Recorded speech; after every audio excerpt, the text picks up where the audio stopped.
Baik, menyingkat waktu ya, ini mungkin saya, nggak terlalu lama, slide-nya juga nggak banyak, karena ini untuk bicara juga mohon maaf, penuh dengan perjuangan ya, karena lumayan sakit sekali. Kemarin, demam ya, saya kemarin demam, puji Tuhan alhamdulillah hari ini demamnya sudah agak reda, tapi sakit tenggorokannya muncul, ya, sakit sekali. Cepat Indikasinya sih sembuh, entah Pak. amandel, ya mudah-mudahan. Oke ya, suara saya bisa cukup terdengar ya, teman-teman semua? Iya, Kedengaran, Pak. Pak. Oke ya, mohon maaf, Berapa? saya nggak bisa, biasanya kan saya lantang gitu ya. Ini Ya, Bapak, Pak. Cepat baik sembuh, ya. Pak. Ya, terima Cepat sembuh, kasih Mas. Pak. Yo, thank you ya Susan. Baik, kita akan coba lihat ya di minggu kedua nanti tugasnya saya sampaikan dulu secara lisan ya, nanti Anda cari-cari, ngumpulkannya minggu depan.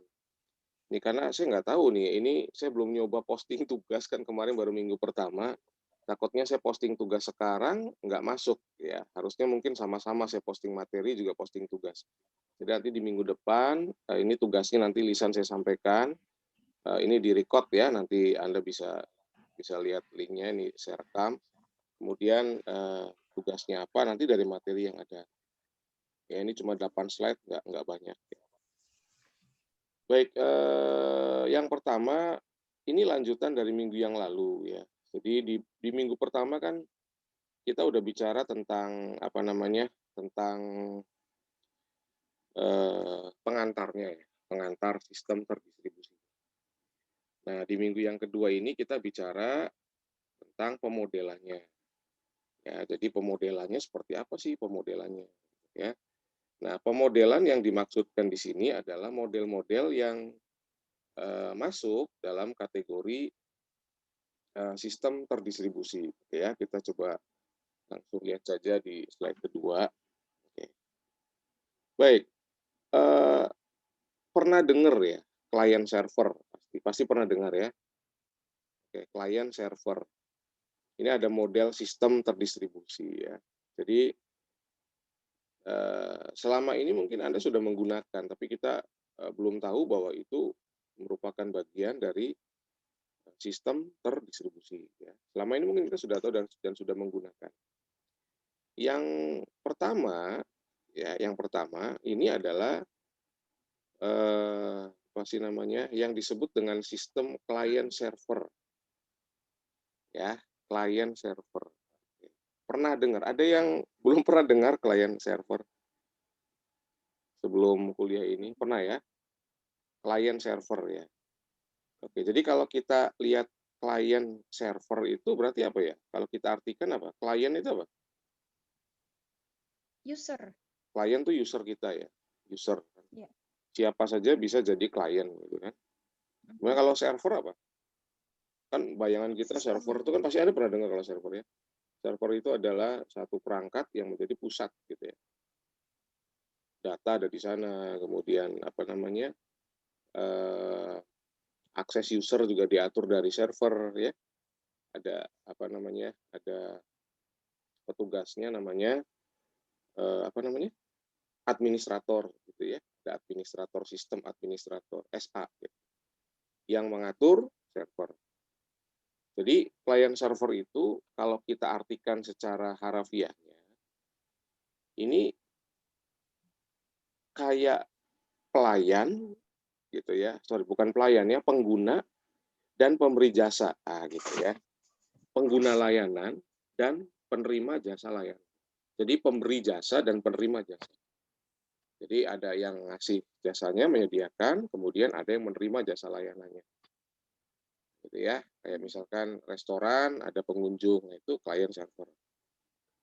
Nah, pada sebuah jaringan, jadi pada sebuah jaringan nanti kalau Anda apa namanya, kalau Anda lihat nih salah satu tugasnya itu adalah mencari contoh implementasi dari client server. Tuh, catat ya, tugasnya yang pertama, mencari contoh implementasi dari client server. Ini kan modelnya banyak. Ya, modelnya banyak. Berarti nanti bukan cuma client server ya, nanti ada 2, 3 dan seterusnya. Nanti kita lihat ada berapa. Nah, jadi tolong cari implementasi dari sistem client server. Googling aja, googling ya, silakan googling, edit dikit, siapkan dulu ya. Disiapkan dulu tugasnya, dibuat dalam PDF, itu nanti saya posting di minggu depan. Saya nggak tahu nanti kalau di dashboard Anda ada di dashboard Anda ada ada fitur untuk mengupload tugas, silakan Anda lakukan. Kalau tidak ada, saya kembali akan bikin akun Edmodo. Gitu. Jelas ya? Ini karena saya belum tahu nih, saya belum tahu efektivitas dari sistem ini. Mudah-mudahan sih ada. Ya, mudah-mudahan ada. Cuma karena Ada, minggu Pak. ya, ada yang Ada udah fiturnya, Pak. ada fitur. Kalau ada fiturnya gampang ya. Kalau ada Nggak ada, fiturnya Pak. gampang.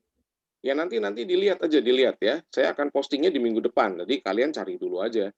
Di minggu depan Siap, saya Pak. posting, sehari 2 hari silakan di-upload jawabannya gitu. Ya, itu yang pertama. Nah, Maaf, Pak, izin gambarannya bertanya. boleh silakan. Nanti kalau yang tugas ini dikumpulinya di pertemuan ini atau pertemuan minggu depan, Pak? Pertemuan 3 karena kan Pak Petrus nanti ngupload tugasnya di pertemuan 3 gitu. Oh, Tapi iya, ini Pak. lisan dulu saya kasih tugasnya supaya kalian cari-cari dulu gitu maksudnya ya. Jadi Iya, nyantai Pak. lah gitu ya. Minggu depan aja, minggu depan. Atau mau hari ini pakai email boleh. Gitu kan. Nggak usah lah ya, minggu depan aja wis nggak apa-apa. Ya, ini Baik, sorry ini Pak. saya tadi di mobil cari-cari jaket, ketemunya jaket CIC ya saudara ya. CIC ini kalau ke bawah kancingnya udah merodol 2 nih, saudara, perut kelihatan ya. Maaf, Pak. Perut nggak kelihatan, iya nih, aduh. Kan saya nyari keringat, ini alhamdulillah nih habis minum obat, keringatnya muncul. Ini memang sakit Nambah sekali, ya. mungkin karena terlalu banyak makan es ya. Es enggak ya, pedas-pedas gitu. Karena saya ini peka gitu ya, ini amandelnya mudah bengkak, jadi ya kemarin sih beruntung 1 minggu ya saya juga nggak ke gereja, kemarin streaming di rumah aja karena demam gitu ya. Kemarin beli termometer, kemudian panasnya sampai 39 gitu ya. Waduh, 39, waduh itu kalau anak kecil itu step gitu. tinggi ya, Pak. Iya tinggi. Jadi kalau saya ke swalayan juga pasti akan ditolak gitu ya. Nah melewati 37,5 gitu kan nggak boleh. Oke ya, ini gambaran client server. Kalau Anda cari referensi dimanapun, gambarnya kurang lebih sama. Ya Pak, ini kok ada kliennya banyak, di bawah ada, di kanan ada, itu sih teknis aja orang bikin diagramnya, tapi yang namanya client server itu adalah ada server, ada klien.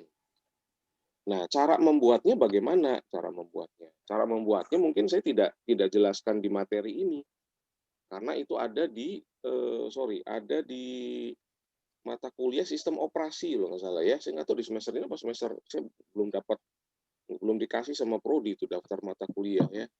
Tapi kayaknya semester ini mungkin di kelas atas kali ya, atau barangkali ada itu biasanya akan diajarkan. Jadi kalau Anda menginstalasi pakai kan sistem yang pakai kan 2 ya, Windows sama satunya lagi apa? Windows and Linux. Oke ya. Linux. Betul. Nah, Linux itu kan banyak tuh ya, banyak jenisnya. Ya, banyak jenisnya, ada Debian gitu ya, ada Apache gitu ya. Banyak Linux ya. Nah, kalau Windows itu Windows Server. Ya. Jadi ada yang 2003, 2010 gitu ya, ada yang 2015, ini yang terbaru gitu. Isinya sih sama aja sebetulnya. Hanya memang ada fitur-fitur baru lah. Jadi intinya adalah bagaimana server itu dibangun, kemudian dia akan menciptakan klien, klien itu bisa diciptakan kliennya misalkan 10 kliennya. Dan klien itu bisa diatur aksesnya. Si A bisa ngakses ke file ini, si B bisa ngakses ke file ini. Itu yang ngaturnya server. Ya, makanya ada istilah ada istilah sistem administrator. Itu tugasnya apa? Tugasnya ngatur si server itu. Oke, jelas ya. Jadi yang pertama tugasnya adalah cari contoh implementasi sistem client server. Banyak, contohnya banyak. Kemudian bukan cuma mencari contohnya ya, kemanfaatannya di sistem itu untuk apa gitu. Tahu ya?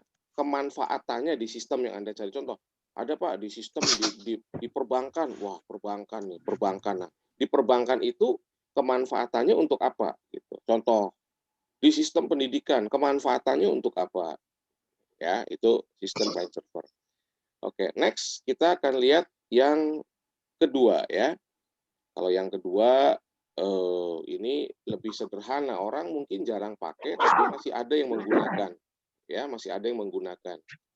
Nah, yang menggunakan ini biasanya ini sistemnya lebih sederhana, namanya sistem point to point,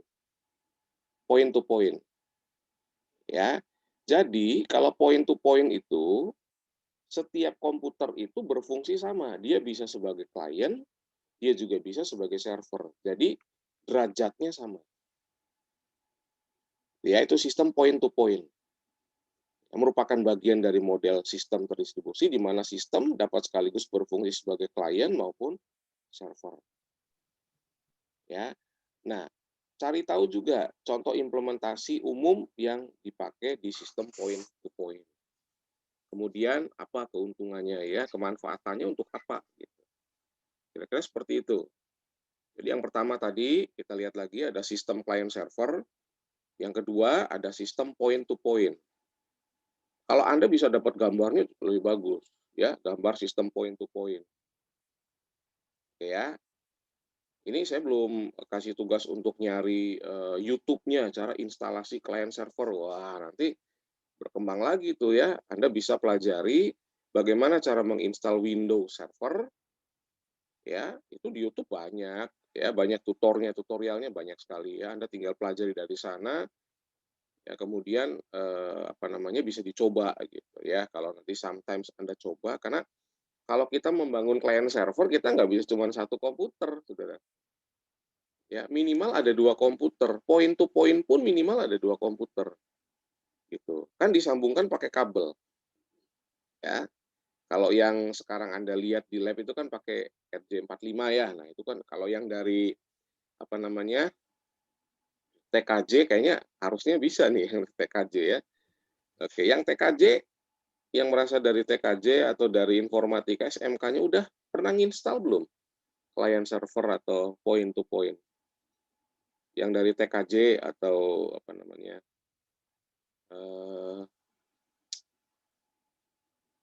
RPL.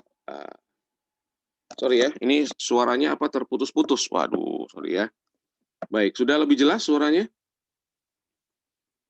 Sudah, Pak. Jelas ya? Jelas, Oke. Pak. Iya, sorry. Ini karena saya biasanya teriak-teriak jadi agak jauh ini ya mic-nya. Oke. Ya, mudah-mudahan sudah cukup jelas.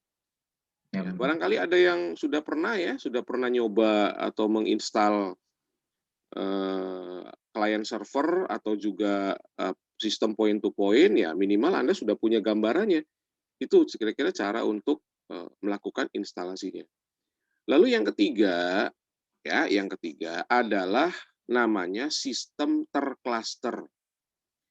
Oke, kalau sistem tercluster ini gambaran singkatnya ya. Gambaran singkatnya ini gabungan dari beberapa komputer individu ya yang dikumpulkan kemudian berbagi storage gitu ya, data storage. Saling terhubung dalam jaringan lokal, LAN, Local Area Network. Jelas ya? Jadi kalau Anda lihat di sistem tercluster itu kayak di lab. Kayak di lab tuh, Saudara. Ya, gabungan beberapa sistem komputer yang dikumpulkan di satu lokasi di lab, berbagi tempat penyimpanan data storage dan saling terhubung dalam jaringan lokal. Sistem ini punya persamaan dengan paralel. Sistem paralel. Paralel itu sistem yang bisa berjalan secara bersamaan gitu, namanya paralel ya. Memiliki persamaan dengan paralel dalam hal menggabungkan CPU untuk meningkatkan kerja komputasi. Jadi ya silakan nanti cari contoh ya supaya Anda punya gambar, oh iya kalau client server tuh contohnya begini. implementasinya. Nanti sistem point to point itu contohnya seperti apa. Kemudian nanti yang sistem tercluster contohnya seperti apa. Itu minimal Anda tahu. Nah, salah satu tujuannya adalah menghindari kerusakan di satu mesin. Gitu. Karena ini tujuannya sebetulnya adalah untuk meningkatkan komputasi pemrosesan. Ngerti ya, komputasi itu kan pemrosesan. Jadi kalau salah satu mesinnya mengalami trouble, ya maka mesin lain dapat ngambil alih gitu, dipindahkan ke mesin pemroses yang lain. Gitu. Itu kira-kira pemodelan sistem tercluster. Ya. Nah, ini akan lebih handal untuk apa? Ya, fault tolerant. Fault tolerant itu kalau ada rusak, itu nggak rusak semua. Salah satu kelemahan client server di sistem yang pertama adalah servernya nggak boleh mati. Servernya nggak boleh mati. Kalau servernya mati, itu kliennya nggak bisa mengakses data apapun. Itu kelemahan sistem client server. Karena kalau Anda lihat, ya kalau kita lihat begini ya, coba kalau Anda lihat. Antara klien dengan kliennya berhubungan nggak di sistem client server? Berhubungan, Pak. Berhubungan ya, sepintas Berhubungan, berhubungan ya. Tapi coba nanti Anda lihat sistem kerjanya client server. Cari kelebihannya, cari kelemahannya. Sedetail mungkin supaya Anda ngerti, oh yang namanya sistem client server itu kelebihannya ini, kelemahannya ini. Ya, sistem point to point. Yang paling mudah kita untuk menghubungkan dua komputer itu menggunakan sistem point to point, tinggal sambung kabel jadi. Ya, yang agak rumit ya tadi client server dan sistem tercluster. Ya, nah dalam hal network jaringan, sistem ini mirip dengan sistem terdistribusi. Lalu pertanyaannya, emang ini sistem terdistribusi nggak? Betul, ini sistem terdistribusi, tapi masuk kategorinya sistem tercluster. Ya, bedanya kalau pada sistem terdistribusi melingkupi komputer yang lokasinya tersebar.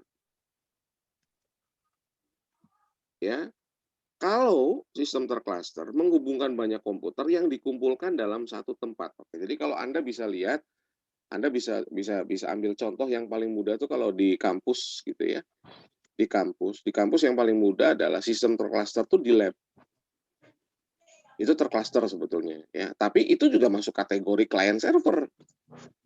Ya, client server karena kan terhubung dengan hub, kemudian ada repeater masuk dia ke ke server. Ya, ke server. Walaupun mungkin kita jarang ya menggunakan server untuk mengakses data. Tapi sebetulnya itu masuk ke sistem tercluster. Oke ya, jadi silakan nanti cari pembedanya antara client server, point to point ya, sistem tercluster. Silakan nanti lihat contohnya, kelebihan kelemahannya apa. Oke, 17 ya. Next lagi. Nah, sekarang problemnya. Nah, kita bicara sistem itu nggak mungkin nggak ada problem ya. Problem itu adalah masalah yang muncul dan harus kita antisipasi sebelumnya. Nah, masalah apa sih yang sering muncul? Yang pertama, software, jelas. Jelas software ya. Katakanlah kalau kita ilustrasikan gini ya, saya ngajar di satu kelas nih, sekarang TISE. Ini kan sudah mengerucut lagi, ngumpul dalam satu peminatan ya, dalam satu peminatan SE. Apakah yang tergabung di kelas ini mempunyai mempunyai keinginan yang sama, mempunyai goals yang sama? Belum tentu. Nah, menyatukan persepsi itu adalah kita bicaranya tentang software. Gitu ya. Bagaimana si software ini dirancang, diatur dalam sistem distribusi supaya setiap kliennya punya hak akses dan terakomodir gitu. 11 ya. Ini kayak contoh yang paling mudah saja. Ini kalau saya ngajar nih, ini saya sedang ngajar ya. Kan belum tentu semuanya punya passion yang sama. Itu kan kadang ada yang cuma dengerin doang gitu kan, ada yang merespon, ada yang mungkin mudah-mudahan sih nggak ada yang nggak lagi ngedengerin gitu ya, mudah-mudahan.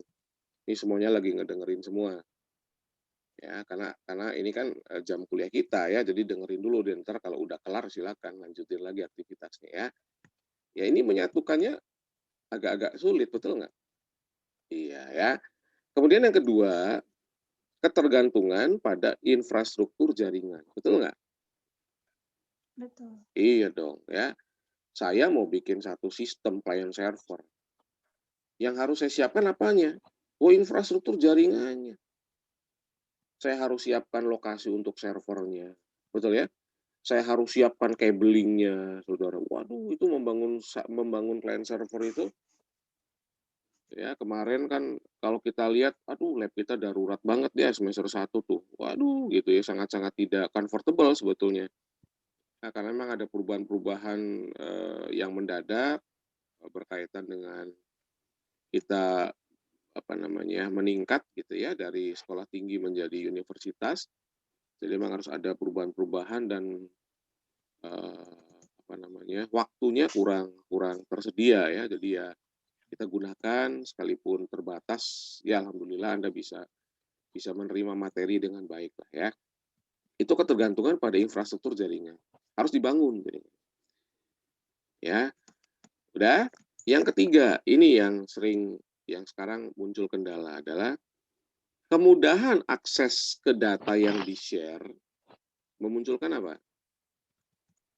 Masalah keamanan. Betul nggak? Ya. Betul, Pak. Iya, saya tadi malam tuh rada ngeri juga ya, tadi malam tuh beli obat gitu ya. Beli obat, nyarinya obatnya obat turun panas gitu karena demamnya lagi tinggi ya. Saya suruh anak saya yang setir. Ya, udah malam-malam dia ada lauk juga, aduh Pak pengen mie, aduh pengen mie lagi hujan-hujan pengen mie gitu ya. Macem-macem ya kan. Keluar karena saya harus beli obat turun panas ya, saya harus keluar bla bla, pokoknya kamu yang setir, saya tinggal duduk, saya bilang ya, karena badannya udah nggak karu-karuan. Kemudian setelah saya nggak tahu di apotek yang lain ya, saya belanjanya di Kimia Farma karena minggu apotek-apotek reguler tutup, jadi saya belanja di Kimia Farma. Ini contoh sederhana saja. And then saya bareng istri saya gitu ya, masuk, kemudian setelah selesai itu ditanya nomor telepon, saudara. Ya, sebetulnya sih nomor telepon bisa saja ada nomor telepon yang bisa dihubungi gitu ya. Kalau nggak dikasih gimana, kalau dikasih bagaimana gitu kan ya. Ya, kan Error, nggak, Pak. iya kan nggak mungkin kan saya bilang, saya nggak punya nomor telepon mas, kan nggak mungkin gitu ya. Istri saya juga, saya nggak punya nomor telepon. Tapi ada anak muda yang mungkin beli obat cuman obat biasa gitu ya. Ada nomor telepon bisa dihubungi nggak ada. Boleh juga, atau gitu saya nggak usah ngomong nomor telepon gitu kan. Ya, sebetulnya itu untuk datanya mereka. Tapi, saudara ya, nomor telepon memang aman gitu ya. Aman lah, nomor telepon itu tidak terhubung ke rekening dan sebagainya. Memang terhubung ya, tapi dia nggak bisa dipakai untuk membuka data itu. Artinya itu di-share dan memunculkan masalah keamanan gitu. Saudara ya, jadi jangan kasih sembarang nomor telepon Anda ke orang lain, apalagi yang lagi PDKT gitu kan. Tapi Andanya kira-kira nggak senang, jangan dikasih nomor teleponnya. Ya, kalau di Instagram di-blok, betul nggak? Kalau Instagram kita main blok ya. Blok. Iya, betul. Iya, ya. Facebook saya tuh ada yang nge-hack, saudara. Akun Facebook yang lama saya tuh ada yang nge-hack, kurang ajar ya. Gitu kan, ada yang nge-hack, akunnya diganti, bla bla bla, saya nggak bisa masuk. Saya bikin akun baru, ya, kemudian saya bikin passwordnya antah berantah sih, juga passwordnya lupa tuh pas Facebook yang kedua ini. Ya, karena lagi marah gitu kan, lagi emosi bikin password, nggak tahu anak saya nyimpen nggak, wah segala macam. Ya, isinya kata-kata caci maki gitu, saudara, passwordnya tuh. Ya, panjang sekali. Bikin akun sok, hack gitu kan kalau bisa. Ya, karena password saya mudah sekali ternyata. Ya, password saya mudah sekali. Dan itu ada ceritanya, saudara ya. Saya nggak usah ceritakan lah ya, ceritanya agak-agak memalukan sih, saudara ya. Jadi kemudian sesaat berikutnya, seminggu 2 minggu, Instagram saya mau dihack lagi. Gitu kan. Instagram saya mau dihack lagi, cuma sistem Instagram lebih bagus keamanannya. Dia memberikan report ke email. Ya. gitu. Jadi dia ngasih peringatan gitu, seseorang berusaha untuk masuk ke akses Anda. Saya langsung gini sama anak saya, langsung ganti password. Antah berantah juga password-nya. Ya, sok silakan hack. Ya, nah itu adalah contoh masalah keamanan. Artinya akses ke data yang di-share itu memunculkan problem di apa? Security. Ya, jadi hati-hati ya, Saudara. Oke, kemudian dalam penggunaan sebuah sistem ya banyak permasalahan yang muncul. Begitu juga dengan data terdistribusi. Ya. Selain itu ada tantangannya gitu ya. Ada tantangan apa sih yang ada dalam sistem terdistribusi ya? Tantangannya kita lihat. Ada 7 kalau nggak salah, Saudara ya. Ini ada 7. Oke, number 1 ya. Keheterogenan. Oke, keheterogenan tahu ya. Keheterogenan itu adalah apa namanya? Banyaknya jenis gitu ya. Itu heterogenan ya. Keheterogenan. Apa yang menjadi masalah di heterogen ini? Yang pertama heterogen ini adalah ini kan sistemnya dibangun dari berbagai network OS. Ya. Bagaimana caranya menyatukan supaya kita bisa mengakses ke server? Contoh ya. Kalau di lab mungkin problemnya sedikit. Kalau Anda lihat di lab, kenapa? Karena OS-nya sejenis. Betul nggak? Windows KB gitu ya, Saudara ya. Mungkin kalau Linux KB atau ada yang dual system gitu. Betul ya? Kliennya menggunakan Windows, contoh misalkan. Servernya menggunakan Linux. Itu sudah satu contoh keheterogenan. Beda kan karakteristiknya. Ya kan? Nah, salah satu cara untuk mengatasi itu apa? Muncul apa? IP address. Oke, IP address itu dapat digunakan untuk mengatasi perbedaan jaringan. Anda boleh mengakses server dari mana saja, di mana saja, kapan saja. Ya, tapi server akan mencatat siapa yang mengakses data ini, jam berapa, dan sebagainya. Itu bisa dicek melalui IP address-nya. Ya, makanya kalau Anda ngupload kemarin rame video-video gitu ya, sudah rame gitu kan. Siapa nih yang ngupload pertama kali dan sebagainya bisa ketahuan. Itu dari IP address gitu. Ya. Kemudian apa? Middleware. Ada yang tahu apa arti middleware? Ya ini cari tahu ya, middleware. Oke, cari tahu aja middleware adalah gitu ya. Middleware mengatasi perbedaan lainnya. Namanya juga middleware. Ya, middleware itu satu platform, Saudara ya, yang bisa dipakai untuk menyamakan perbedaan sistem. Tapi ini menjadi tantangan keheterogenan. Ya. Kemudian yang kedua adalah keterbukaan. Jelas ya, keterbukaan. Mendukung perluasan, extensibility, dan mudah dalam pemeliharaan. Ya. Tantangan dalam sistem terdistribusi itu yang kedua adalah keterbukaan. Setiap komponen memiliki antarmuka atau interface yang dipublish ke komponen lain. Kalau kebayang ya, Saudara ya, Anda ngakses game tuh. Akses game. Coba nanti Anda lihat ya. Ini yang suka nge-game. Game itu masuk kategori yang mana? Game tuh. Karena tadi ya ada client server, ada point to point, ada sistem tercluster. Ya. Coba Anda cari tahu gitu ya. Masuknya kemana nih kalau game online tuh, Saudara? Kan ada game online ya. Kebayang nggak, Saudara? Iya, Pak. Nah, game online ya, Anda bisa nge-game melawan satu kelompok, tapi Andanya dalam kelompok. Kebayang canggihnya ya. Saya dalam kelompok, saya bisa ngelawan kelompok lain. Gitu. Ya, contoh ML gitulah ya, Mobile Legends. Mobile Legends itu kan lagi rame-ramenya ya. Kebayang kan, saya bisa ngelawan kelompok lain, tapi saya juga punya teman-teman yang sekelompok. Oke. Ya, itu kan kebayang ya Saudara. Gitu kan. Dan di saat bersamaan kan bukan cuma kita yang lagi mainin Mobile Legends. Seluruh dunia mungkin main di saat yang sama. Oke ya. Nah, kemudian yang ketiga dari keterbukaan adalah perlu integrasi berbagai komponen yang dibuat oleh programmer atau vendor yang berbeda. Integrasi itu supaya bisa dijalankan secara bersamaan gitu ya, bisa berjalan berbarengan tuh integrasi. Nah, ini vendornya berpikir kan gimana ya, saya ini sistem pakai Linux, ini pakai Windows, gimana ya supaya bisa jalan. Ya, itu keterbukaan. Oke ya. Kemudian keamanan, kalau keamanan jelas ya Saudara ya. Tadi sudah kita singgung ya. Jadi share resources, transmisi informasi rahasia perlu dilengkapi dengan enkripsi data. Tahu ya enkripsi ya? Tahu ya? Tahu. Enkripsi itu pengkodean ya, pengkodean lah kayak password tuh enkripsi. Ya. Privasi betul ya? Privasi, authentication and availability. Jadi artinya kita perlu membatasi siapa yang boleh ngakses. Ada 10 menu nih, Saudara, dalam sistem, dalam satu aplikasi.